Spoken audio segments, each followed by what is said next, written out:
Bob. Hey, John, can you hear us? I don't know if we could hear you. It says it's still connecting to audio. Yeah.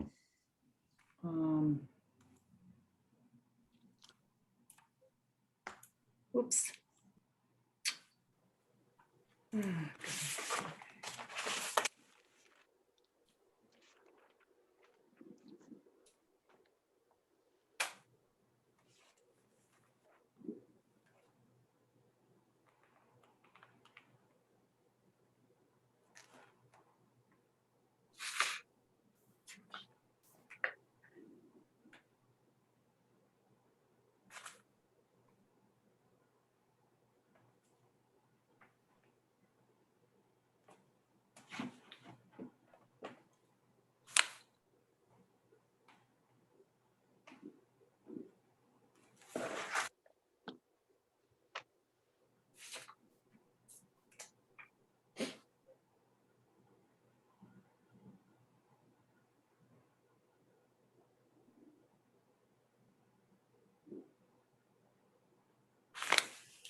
Our transcriber has not arrived yet. Okay. Let's give it a minute.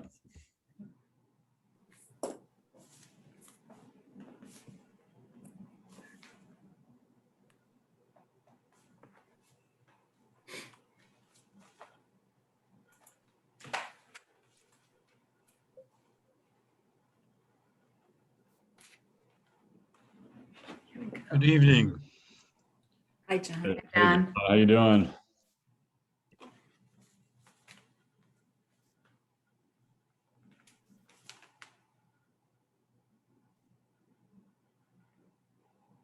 Are you there, Lisa?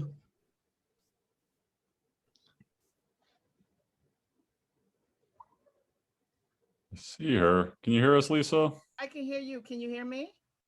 Yep. How you doing? I'm good. How are you? Good. Good.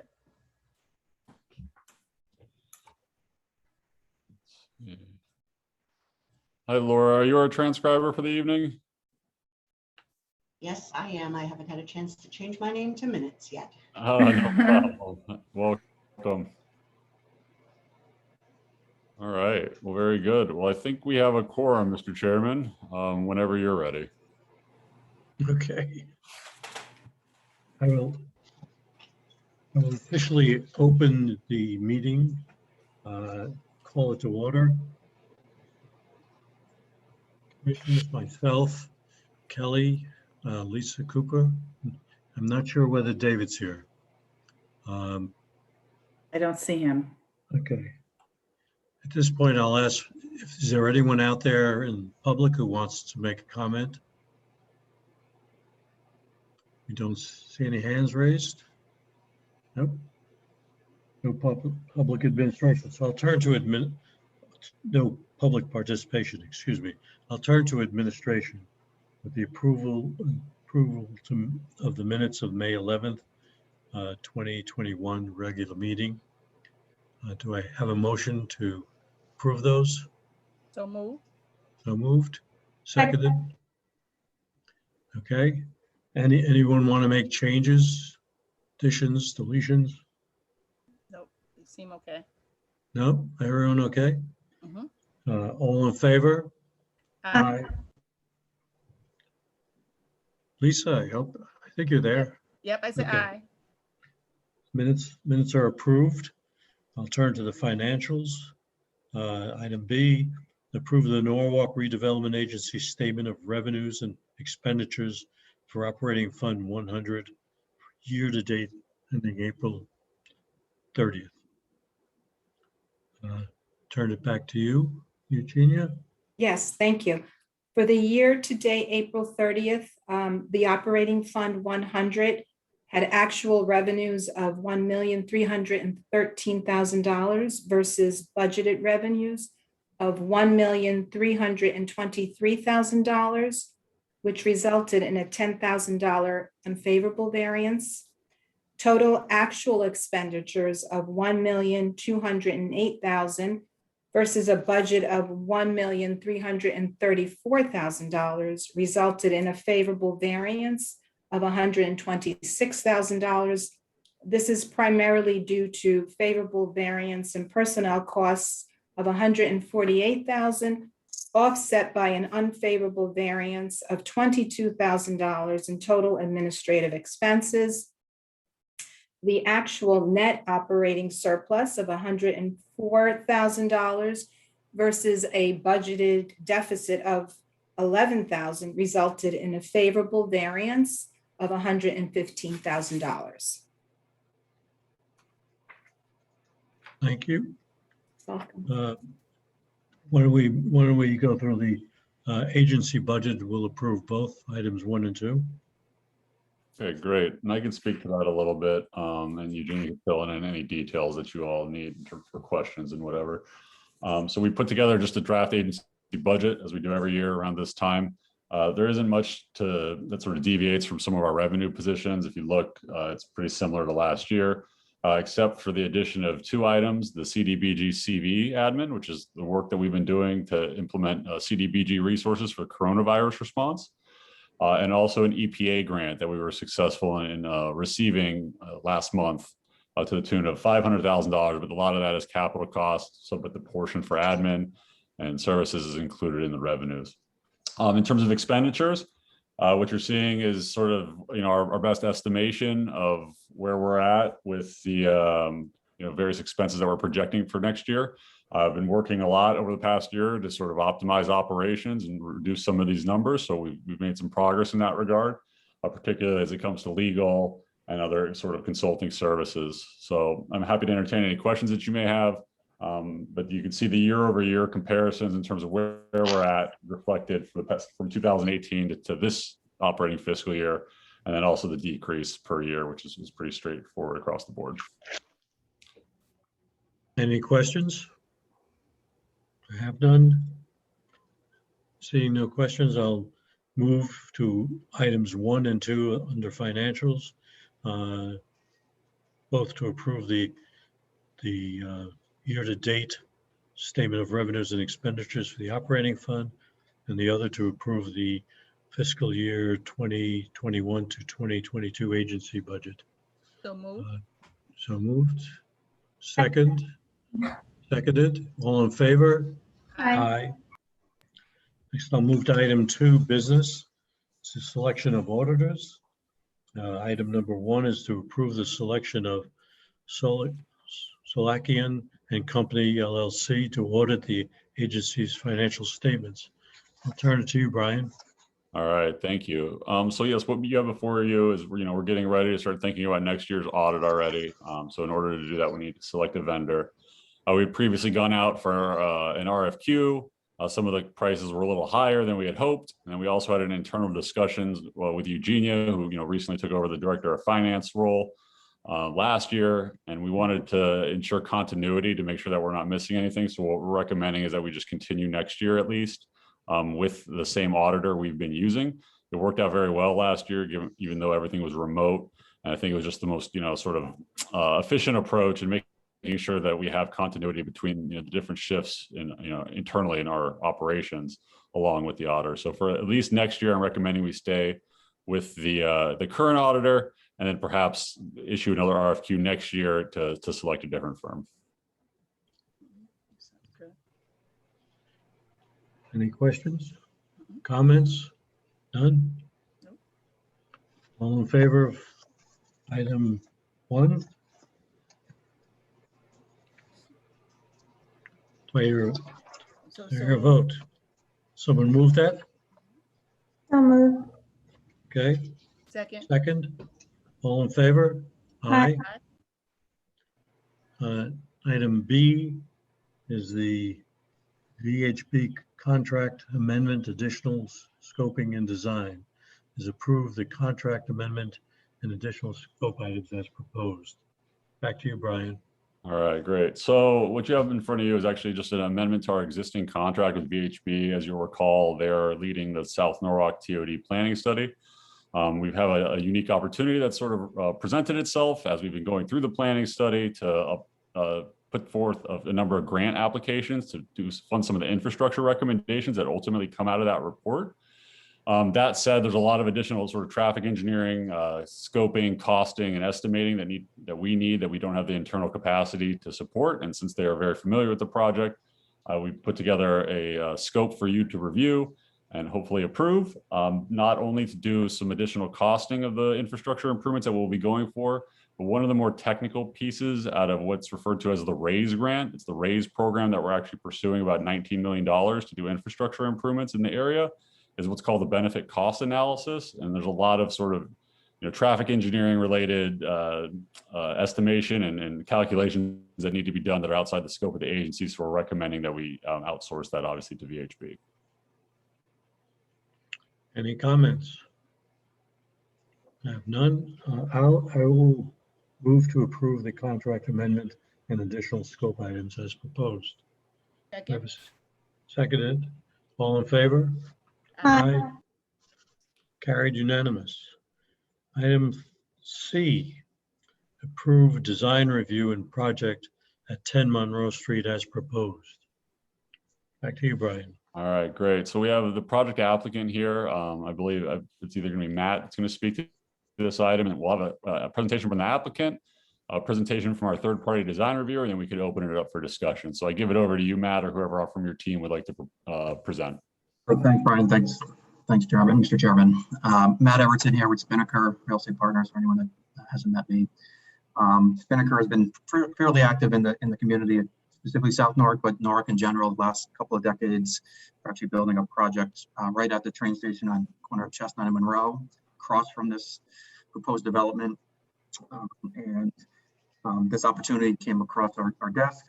We weren't actively pursuing it, but we knew it was out there. We didn't necessarily like the way it was going, so we got involved and put the design team together. And right now we're proposing the project that you have in front of you. It's actually 7 separate parcels bound by South Main, Monroe, and Chestnut Street, about half a block, about 1.5 acres, right across from the South North train station and the police station. Colin from Finefield Architect will give a formal presentation on that, but we have submitted for zoning approval. We had a public hearing on June 3rd that got extended primarily for the same design review report and presentation from Bob that you guys will have, I think, tonight, and also for the ability for you guys to review and hopefully approve. So the zoning later this week, I believe Wednesday, can hopefully approve this project as well.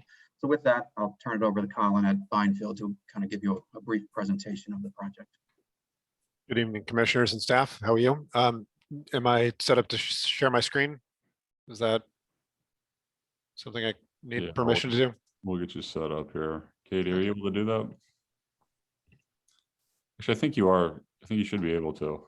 Okay, let me, oh boy.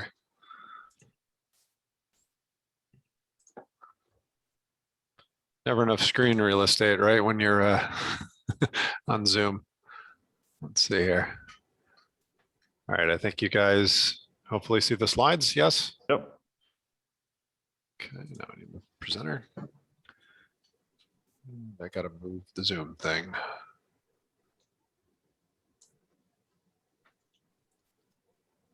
Oh.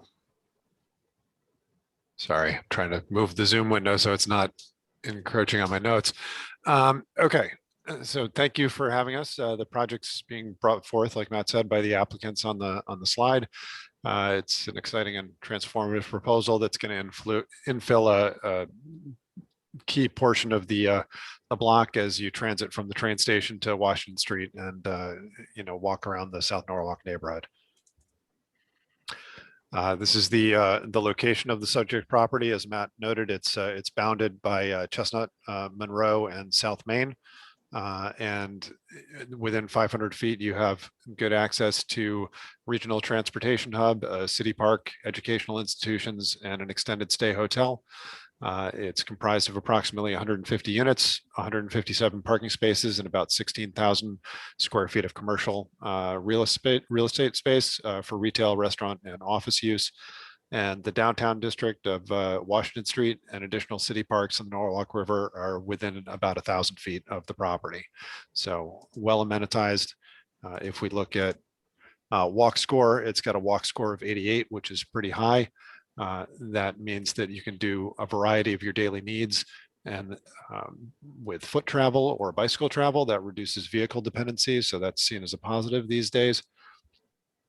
This is a closer look at the parcel, loosely outlined in the highlight there. Again, showing you the bounding streets. One of the key aspects of the proposal is the preservation of the 18 Monroe Street building on the corner here. This is located on the northwest corner of the site. That's the Dacia Block building, formerly the Central Hotel. Looking to renovate that into and convert to small office tenant, as well as ground floor retail space. The applicant currently has that on the next agenda of the Norwalk Historic Commission and is hoping they're going to add it to the historic resource list at that point. The number 8 Monroe Street is also being maintained. That's more of a maintaining existing tenants who are long-term local independent businesses, and we see renovate or raising that building as detrimental to the community that they serve and to their business. So we'd like to keep them in place through the project. And there's an existing tenant in number 10 Monroe, and they're in discussions with them to potentially relocate to number 18 should this project move forward. So looking to keep a lot of the existing businesses in place and not displace those local merchants and business owners and employees. Aerial view of the site. This shows the existing vehicle access points. So 1, 2, 3, 4, 5 approximate vehicle entry points and exit points. Generally, we're maintaining the same access points, though reprogramming those 1 and 5. So here and over here are going to become the garage entry and exit. So that's going to focus what is kind of a chaotic shared situation now into a much more organized and stable traffic flow. Number 2 is going to become mostly utility service to access some of the utilities like the transformers and intermittent loading for tenant load in and load out of the larger commercial building that's being proposed on the site. Number 3 and number 4 are also going to be a little bit reduced in terms of their current access, because they're going to become part of the courtyard that is part of the proposal, and this shared space courtyard. So it's going to be a one-way in and one-way out entry and exit, and that will be closed intermittently for special events or programmed activities throughout the year. The vision for the courtyard is centered around this open courtyard space that's pocketed off of Monroe Street on the north end of the block, and is focused on this central portion of the building that was inspired by the Moxie Hotel in Chelsea neighborhood of New York City.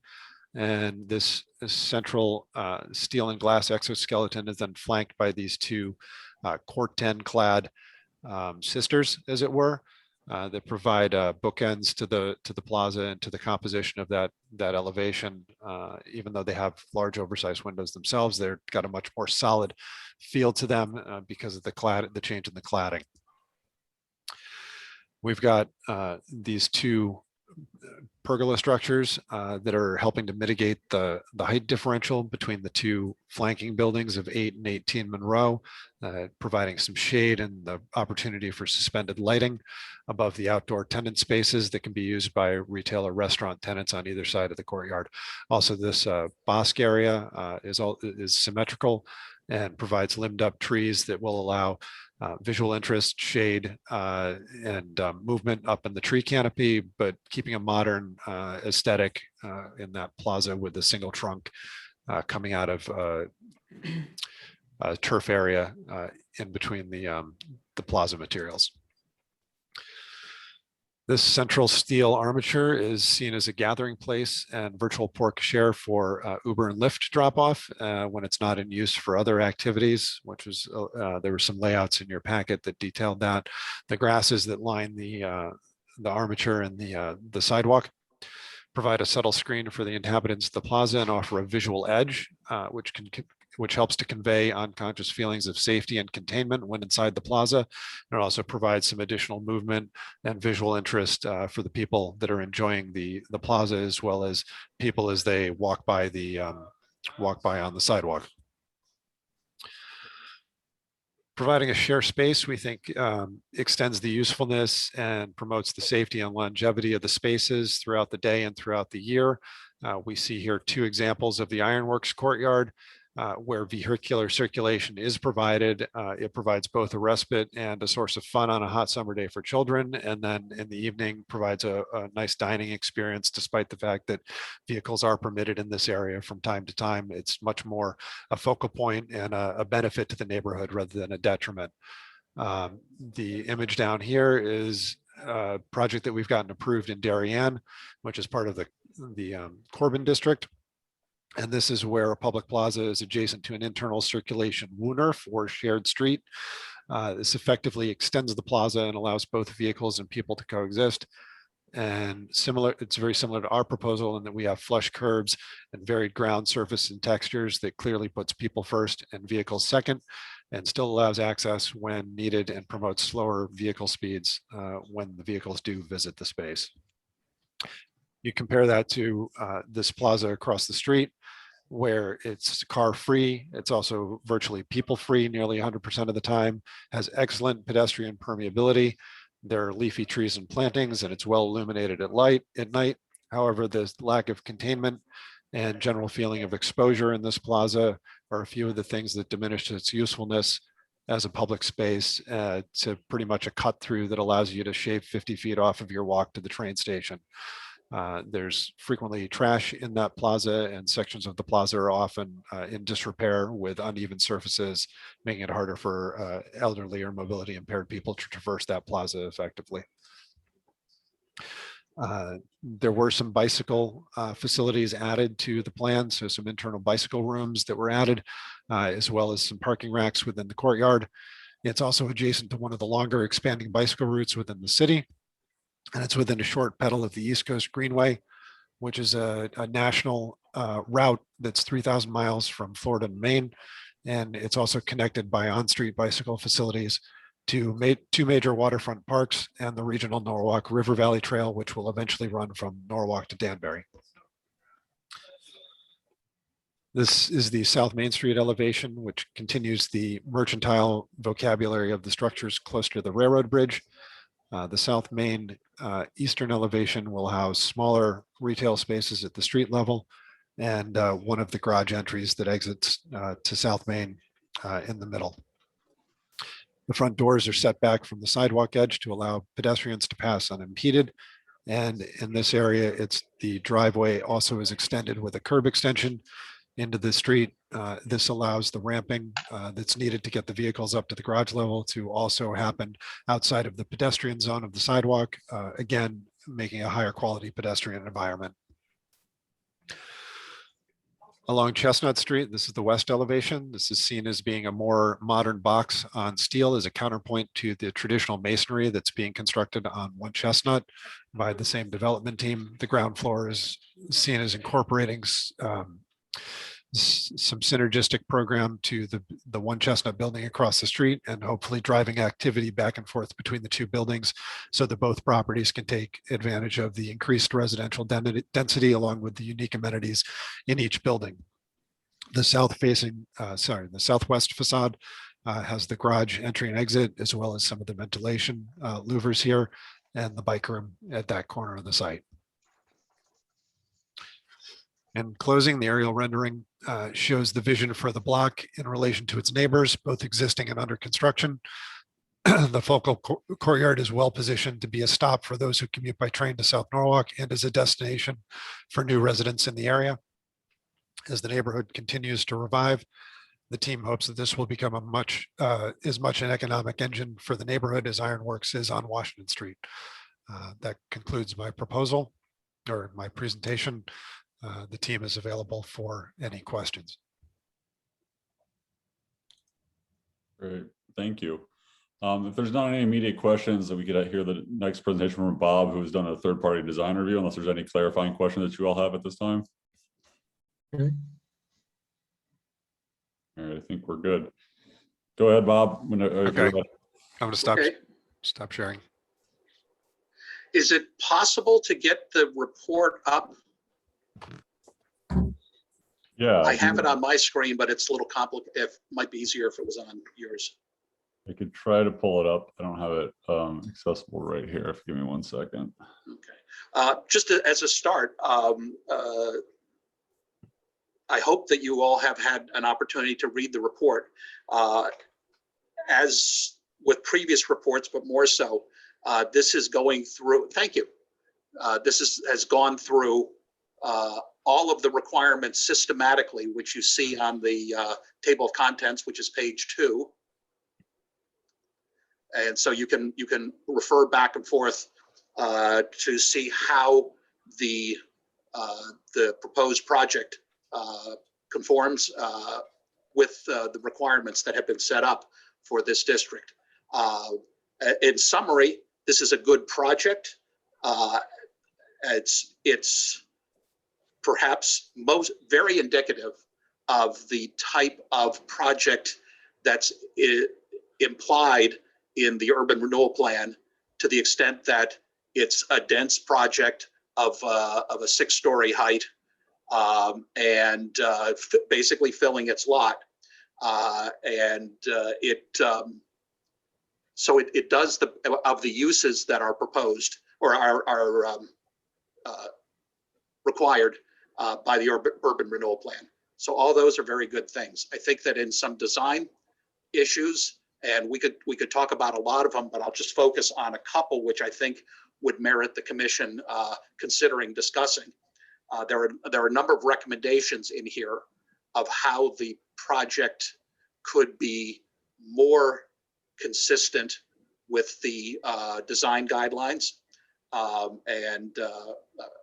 We could discuss any of those that you wish, but I would focus on a couple. The first is the plaza, which first shows up on page 10 and then again on page 18 of the report. Sure. Yes, let's see, is that 10? You on 10? That's 18. Let's see All what right. The numbers are different on mine. okay. No, not necessarily.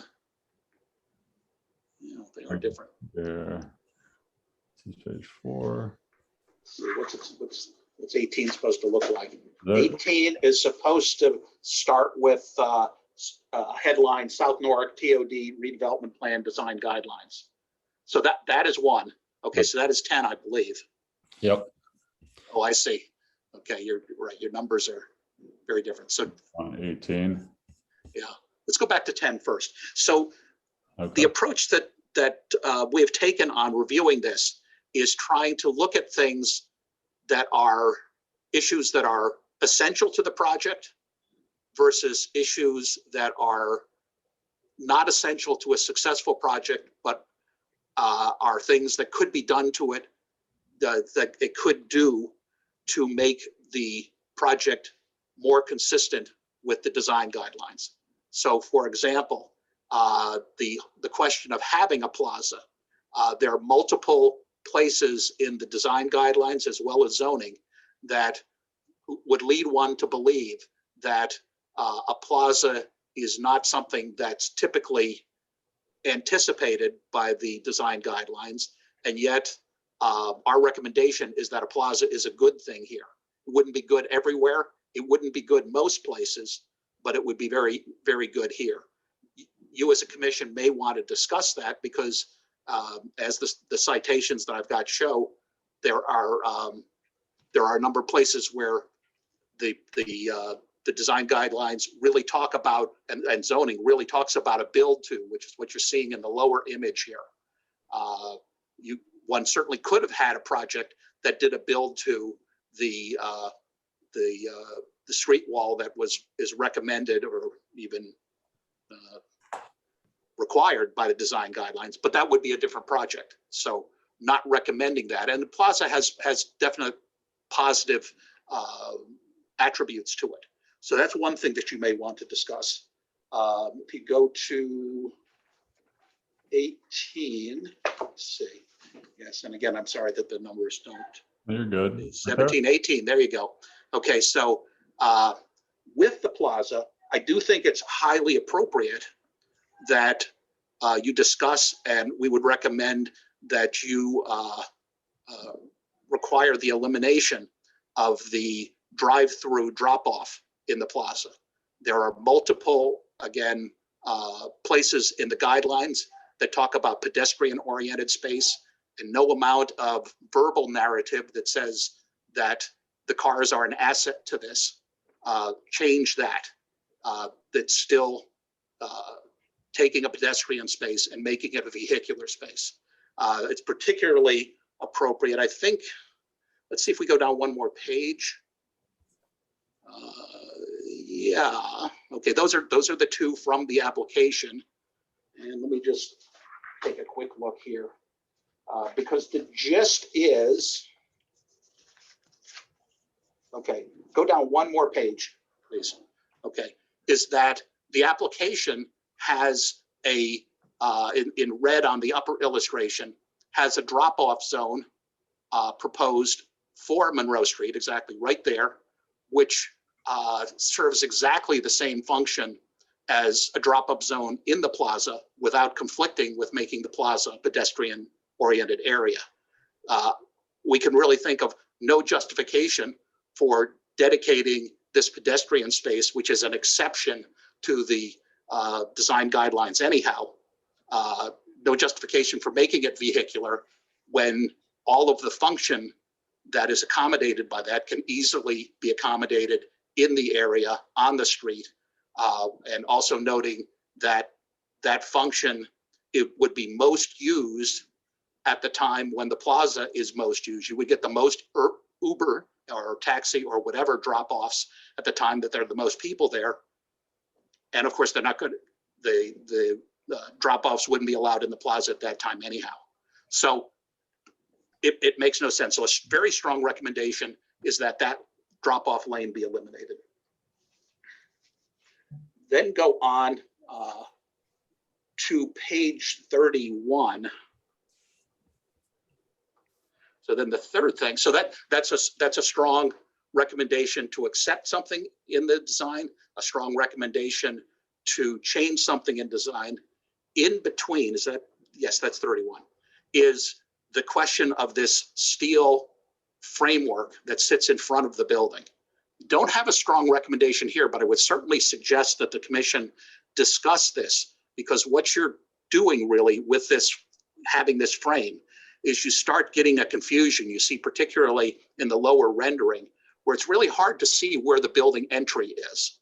It's, you might assume that it's somewhere behind that frame, but a person, and think in terms of a visitor coming to Norwalk that doesn't know Norwalk, doesn't know anything about it, is trying to figure out where they're supposed to go.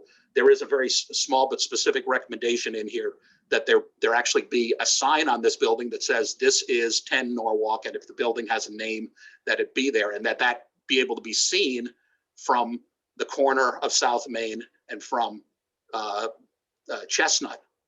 But that's a small thing. It's this frame. So I think it would merit your discussion as to whether that frame is an asset or not to the project.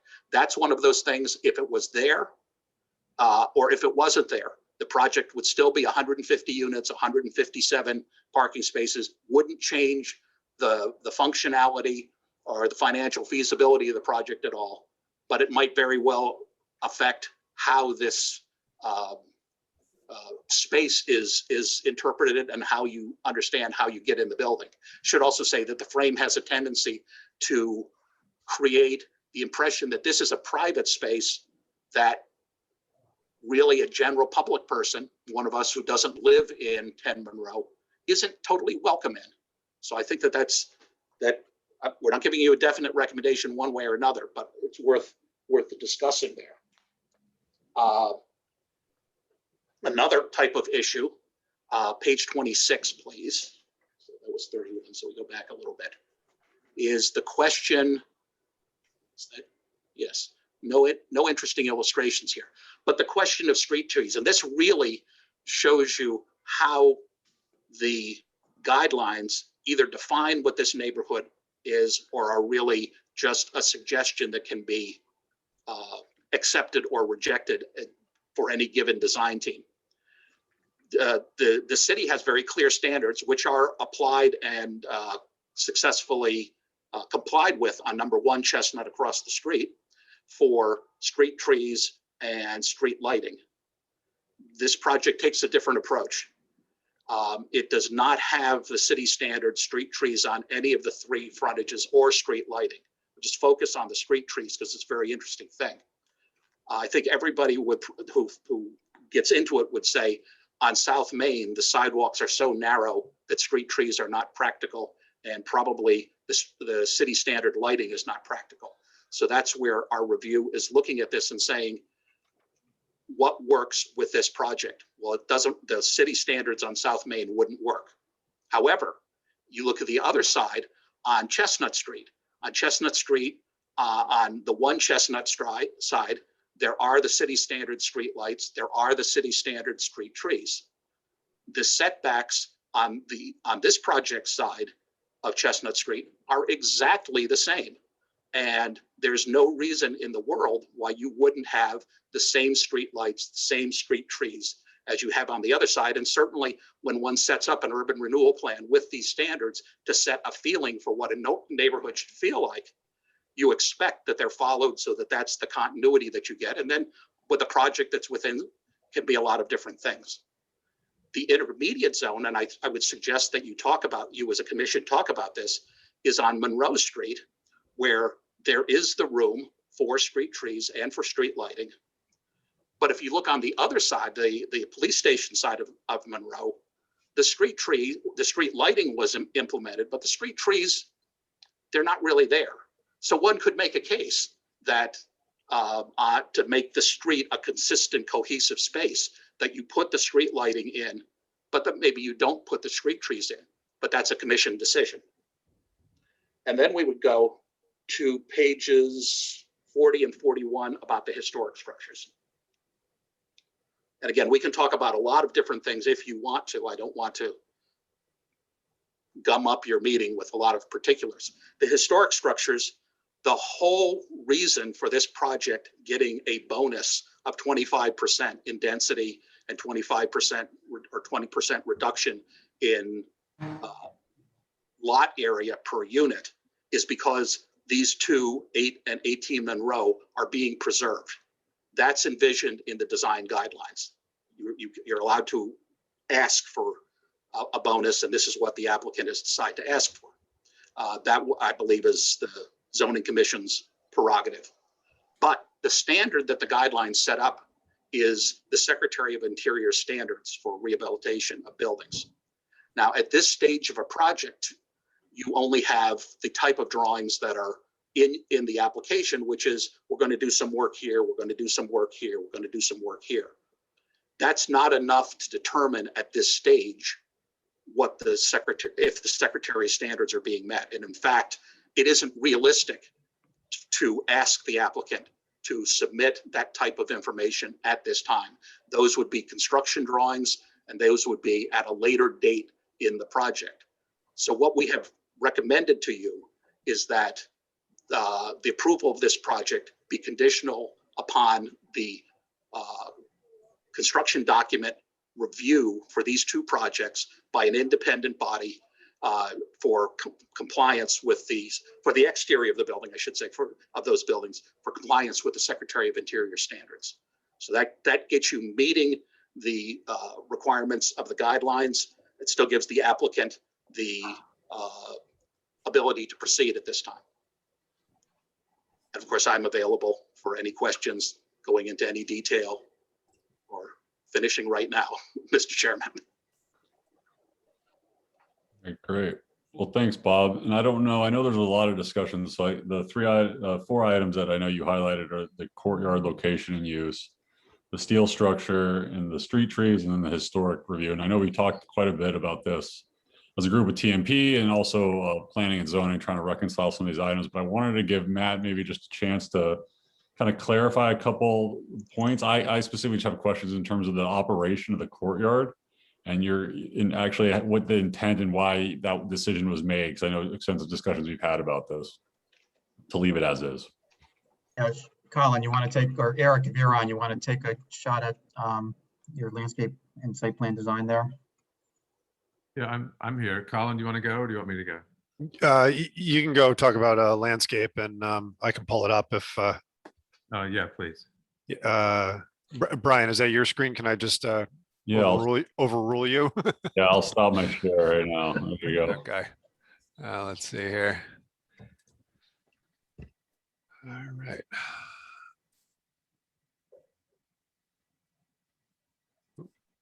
Move you guys over there. Eric, what do you need to say? We could start here.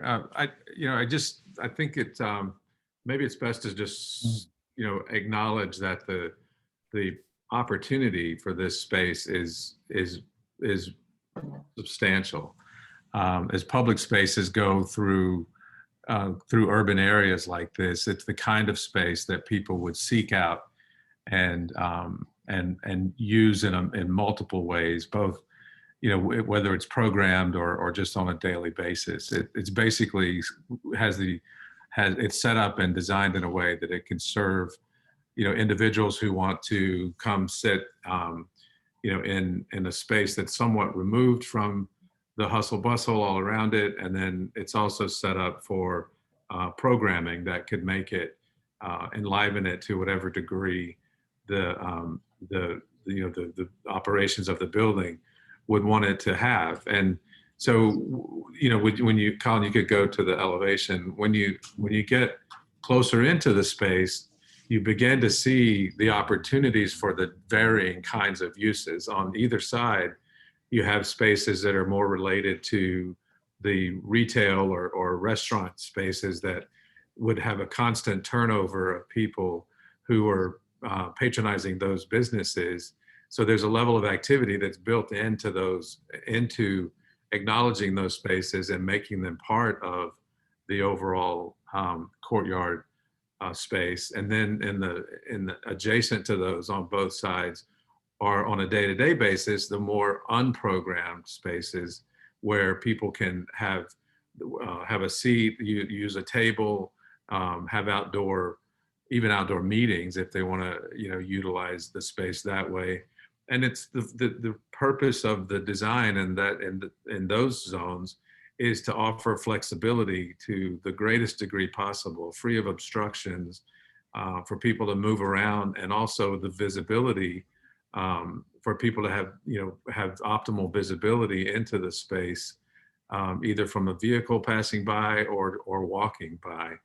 And so the components in that instance reinforce the design components in that instance reinforce the objective of making the space as pedestrian friendly and inviting as possible, so that it's perfectly clear whether you're looking across from Monroe Street or from a car or walking on this side of Monroe Street, that the space is there for public use. The center portion where the structure is, we think that that's valuable as a scale element. If you're utilizing that, if you're in the space and you're looking out from under the building, then it brings the scale of the space down a little bit, but not dramatically, because the height is such that you're still very much a part of the rest of the space. But it's another opportunity for you to experience the space with slightly different influences. The plan shows furniture under the structure where the building overhangs, which is where people could gather and use the space that's more adjacent to the primary doors of the building. But we view it mainly as an organizing element that the rest of the space sort of supports and revolves around. Colin mentioned that the two structures on either side are there to help unify the space, which I think they do very well. So we think that all the components that are shown in the plans contribute and tie the space together into a unified space that that offers a, maximum variety of experiences, where from, multiple vantage points looking into the park or into the space, or looking from within the space out. I think the user would have the sensation that while they're in a very dense urban area, they're somewhat buffered by it and separated from it mildly by all the elements that are shown in the design.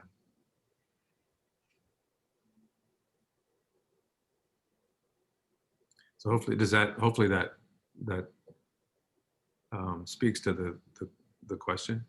Yeah, no, thank you very much. And I guess one of the things too, I wanted to alert everyone that we included in the agenda, it's actually started on page 64 of the agenda, is a memo from Steve Kleppen from Planning and Zoning. And a number of these issues are sort of reconciled in terms of sort of the staff internal comments on the peer review report. So I would direct your attention to that if you're able to take a look at that. I'll actually share it real quick. Let's see here, screen.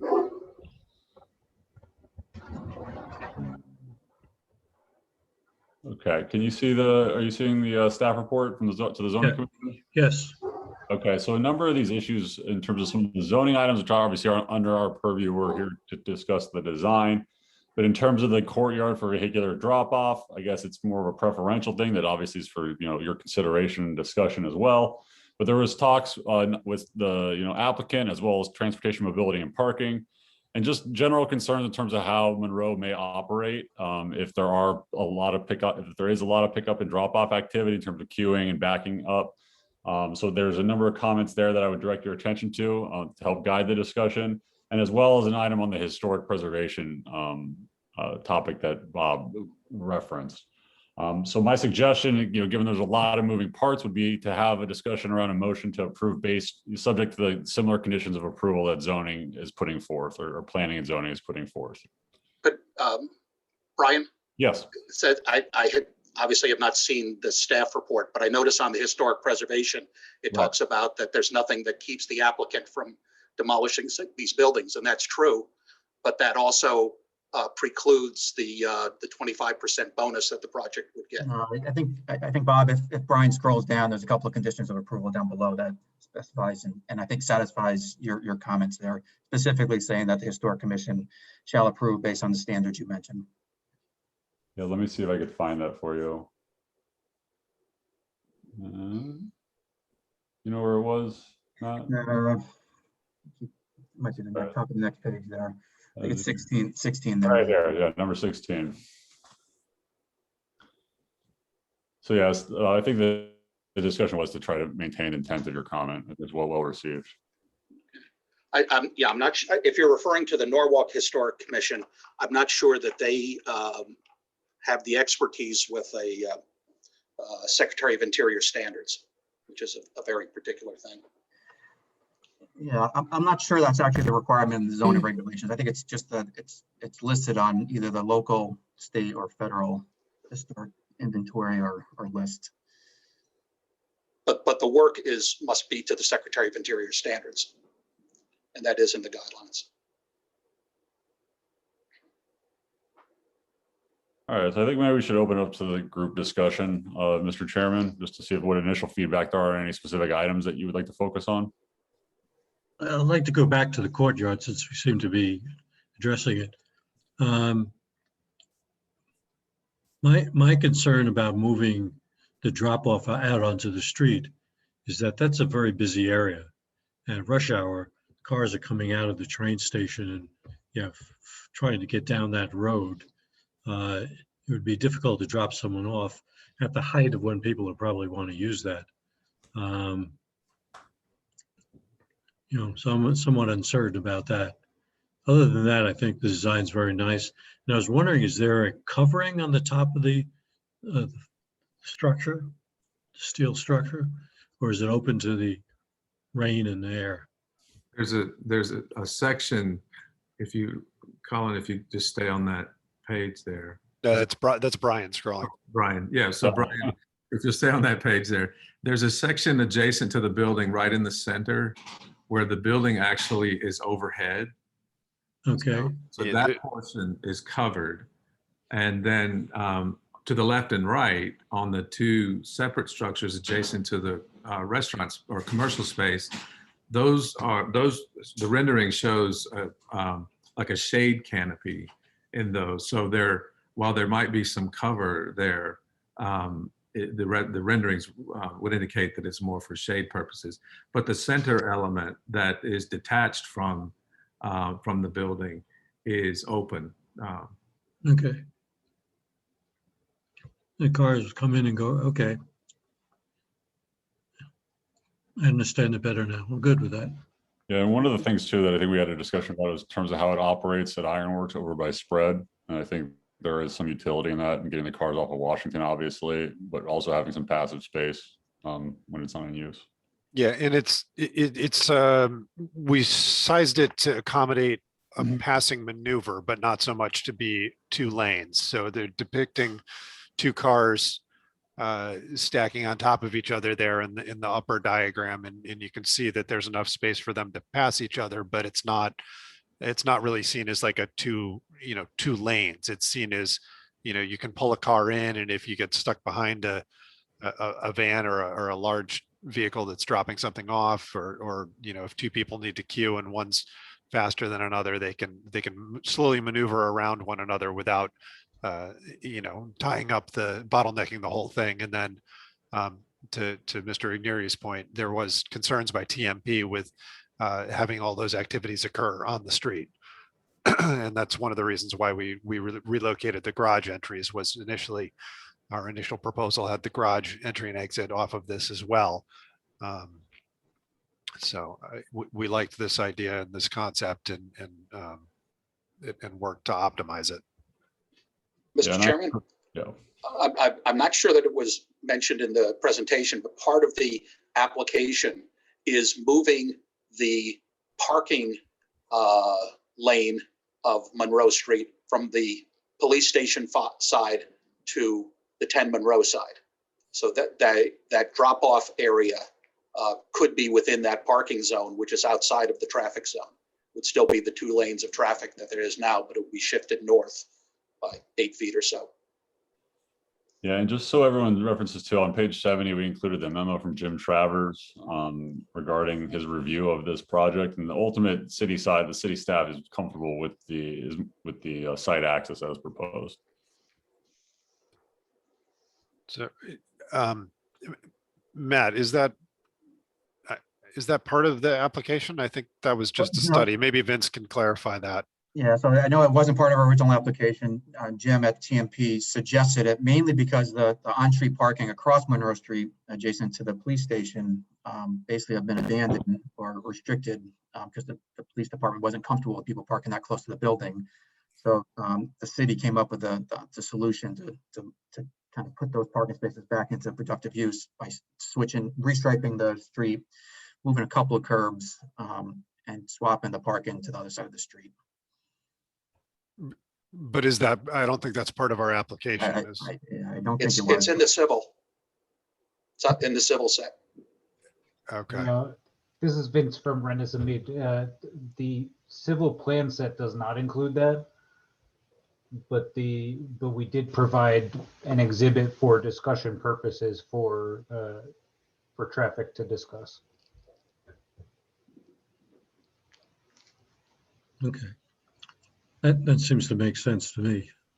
Yeah, and if I remember the discussions correctly, just to clarify a little bit, the city and TMP were looking at that, and that's a city road. We're not proposing major changes to that because of all the agencies involved, including the Norwalk Police Department. So that's not something that we can just unilaterally change.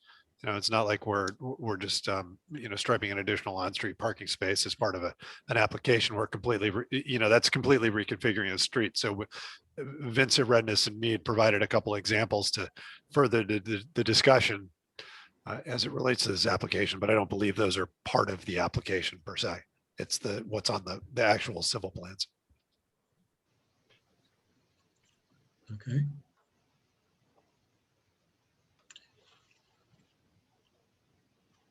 I'm comfortable with that aspect. And just out of curiosity, the building that's remaining where there are little restaurants there, are you rehabbing that building or is the building remaining just as it is? It seems to have bigger windows and so forth. Yeah, the idea there is that we are going to be touching the sidewalk and working with the storefronts, new awnings, and a future signage package once we get some identity worked out with the building. And then also as it relates to the plaza, that adjacent space, we're hoping to open some new openings in the wall and allow them to expand out into the plaza. Similar to what's happened at, excuse me, at like Everito's or on the on that new park Yeah. there. I forget the name of it, and also at Ironworks, where you're allowed to get outside the building and activate that Yeah, so Mr. public Chairman, space. it's pretty much going to be an exterior renovation, but we're trying to disturb the tenants as little as possible so that inside their spaces will remain as is.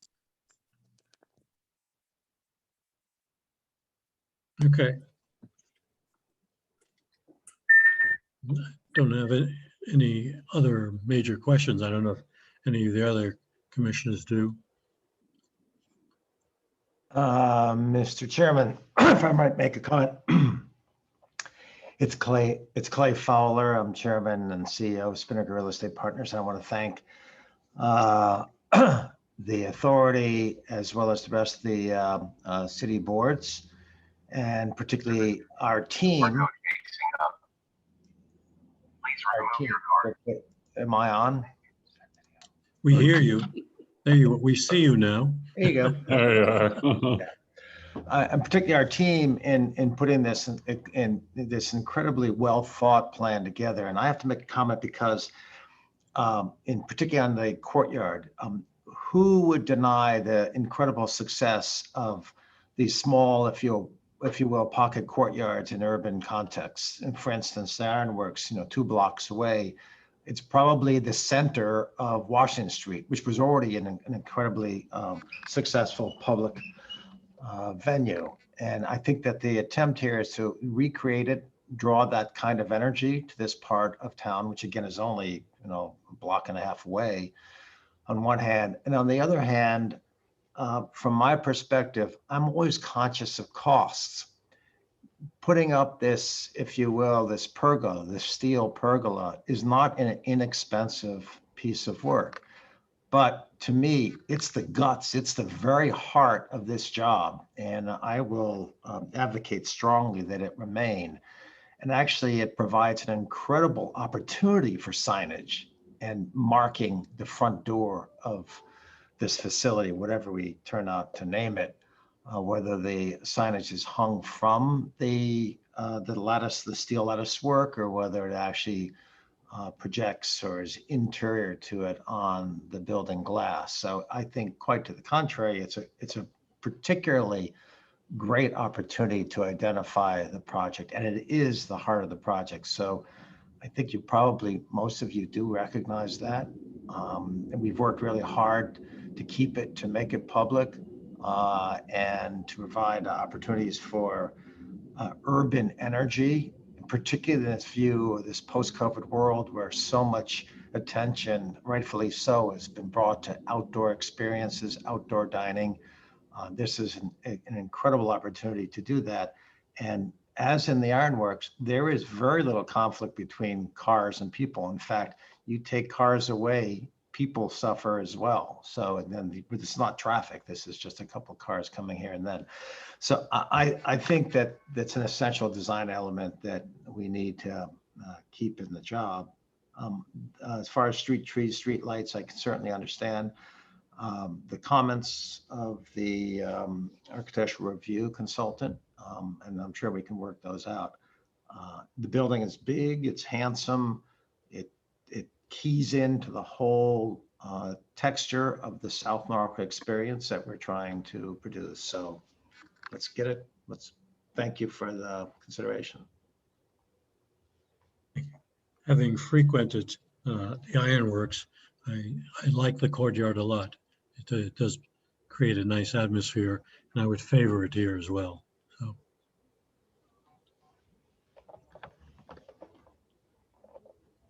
Brian, Kelly, Lisa, any thoughts, observations? No, I kind of agree with you when you were speaking on the about the pickup and the curbside, but you pretty much explained that. So I think, like I said, I think it's a good plan. Okay. Any more discussion from anyone? Brian? No? No, we're good. So I'm good. I like the plan. I think it's nice and it'll change that neighborhood tremendously.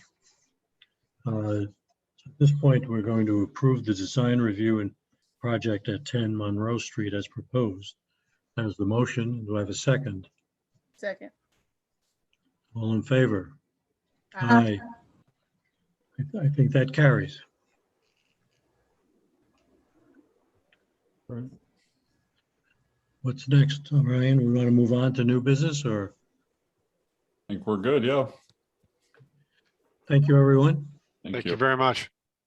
Thanks, everyone. Have a nice evening. Take care. Have a good evening.